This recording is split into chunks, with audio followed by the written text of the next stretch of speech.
Bienvenue sur un nouvel épisode de Cryptomatique. Dans cette vidéo, nous allons expliquer ce qu'est le gas sur la blockchain Ethereum, pourquoi les taux de trading peuvent augmenter et quels facteurs peuvent influencer leur baisse. Qu'est-ce que le gas sur Ethereum? Gas est l'unité de mesure utilisée pour exprimer la puissance de calcul requise pour exécuter avec succès une commande ou une action spécifique sur la blockchain Ethereum.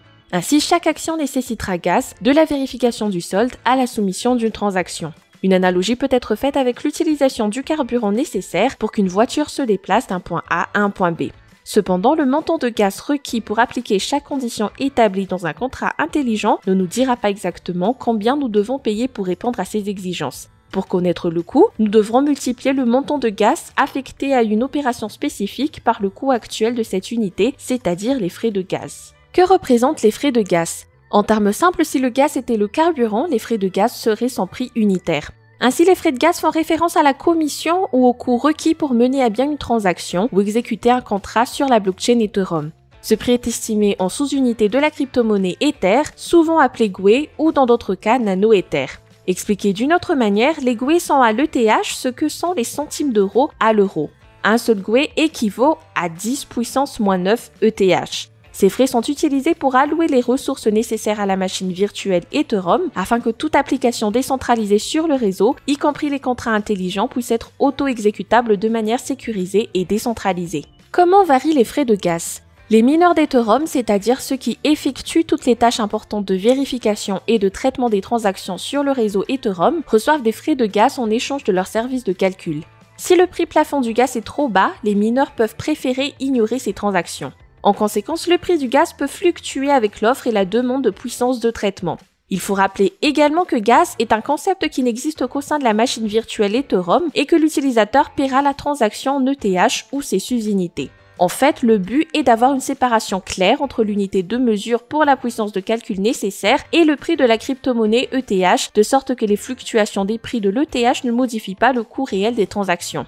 En théorie, si l'activité du réseau est toujours la même, mais que le prix de la crypto-monnaie augmente, les frais de gaz devraient diminuer, de sorte que le coût de la transaction convertie en Ether puisse rester le même lorsqu'il est converti en dollars ou en toute autre monnaie fiduciaire.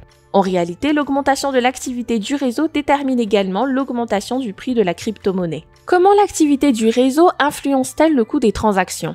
Toute transaction sur la blockchain Ethereum arrive en même pool, une zone de transaction en attente à partir de laquelle elles sont confirmées par les mineurs et ainsi entrer dans le prochain bloc de la blockchain.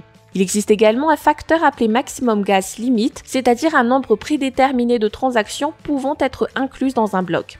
Par conséquent, en fonction de cette limite, les mineurs ne peuvent pas dépasser le nombre de transactions.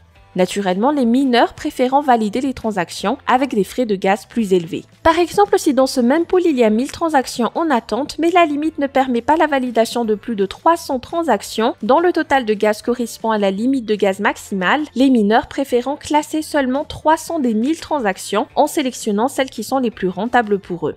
Par conséquent, les utilisateurs qui souhaitent que leurs transactions soient validées avec une prédilection doivent payer plus de gaz afin de surpasser les autres. Lorsqu'un grand nombre d'utilisateurs ont des transactions urgentes et dépassent pratiquement le coût, il est normal alors que le prix du gaz augmente. En conclusion, sur la blockchain Ethereum, gas fait référence au coût requis pour effectuer une transaction sur le réseau. Les mineurs déterminent le prix du gaz en fonction de l'offre et de la demande de la puissance de calcul nécessaire du réseau pour traiter les contrats intelligents et autres transactions. Les taux de gaz sont exprimés en petites sous-unités d'ETH appelées GUE.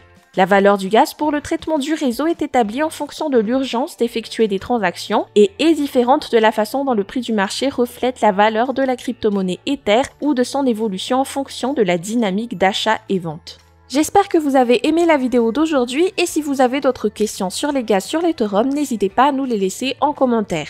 C'est tout pour aujourd'hui, n'oubliez pas de vous abonner à la chaîne Cryptomatique si vous souhaitez rester à jour sur les derniers concepts du secteur de la crypto.